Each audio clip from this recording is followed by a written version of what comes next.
Le président de l'Alliance nationale pour le changement, ANC, Jean-Pierre Fabre, a accusé ce jeudi 23 septembre 2021 les autorités togolaises de « mauvaise gestion » de la crise sanitaire liée à la Covid-19. C'était au cours d'une rencontre avec la presse nationale.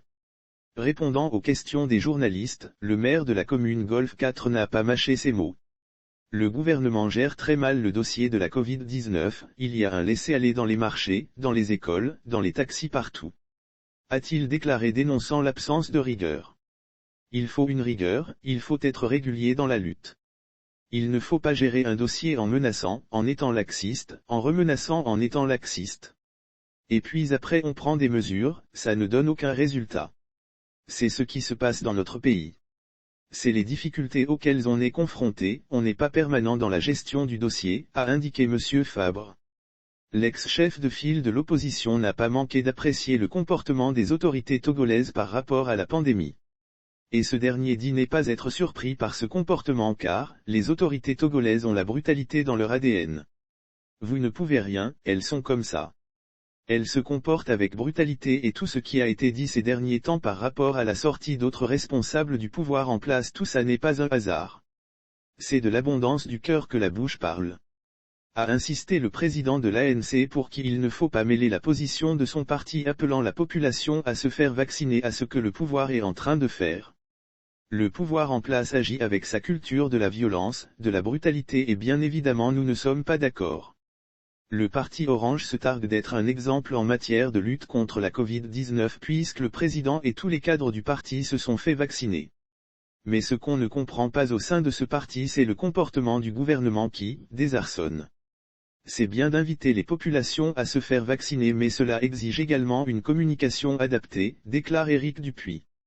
Quand on décide de l'utilisation du pass vaccinal pour avoir accès à l'administration, on doit d'abord s'interroger sur le nombre de Togolais déjà vaccinés. On ne sait combien de Togolais ont été vaccinés. On ne sait pas sur les 7 millions de Togolais que nous sommes, si au moins 1 million de Togolais a été vacciné. Je ne le pense pas puisque jusqu'à présent on n'a pas encore eu 2 millions de doses au Togo. Mais on décide qu'à partir d'aujourd'hui si vous devez aller faire votre carte d'identité, il faut présenter votre passe vaccinal, commente Dupuis qui conseille au gouvernement de se préoccuper d'abord d'augmenter le nombre de vaccinés avant l'imposition du passe vaccinal. Pour le conseiller en communication de Fabre, il est inquiet quand le Premier ministre déclare que c'est pour faire peur à la population. Il manque au gouvernement une volonté de communiquer avec la population pour lui faire comprendre le bien fondé de la vaccination et recenser le nombre de personnes vaccinées, a réaffirmé M. Dupuis. Isabelle Améganvi, vice-présidente du parti est également allée de son commentaire. Pour l'ancien élu de Kélé malgré la bourde monumentale du Premier ministre Victoire Dogbe on ne doit pas laisser la population dans cette situation de déni du vaccin, ce qui justifie son omniprésence ces derniers jours sur les réseaux sociaux pour apporter la vraie information à la population. La population togolaise n'a rien à faire du montant du vaccin. Ce n'est pas ça son problème c'est d'avoir la santé, c'est qu'on règle son problème. Le problème auquel il est confronté la Covid-19 est que le vaccin anti-Covid-19 coûte 20 milliards ou 100 milliards ce n'est pas ça son problème, assène-t-elle.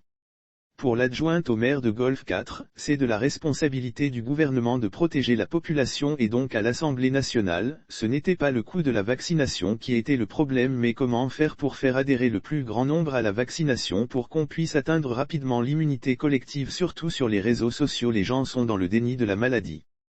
Et donc dans une situation comme celle-là, ce n'est pas ce langage qu'on tient vis-à-vis d'une population très fragile et qui est réfractaire à la vaccination, a regretté Maître Améganvi.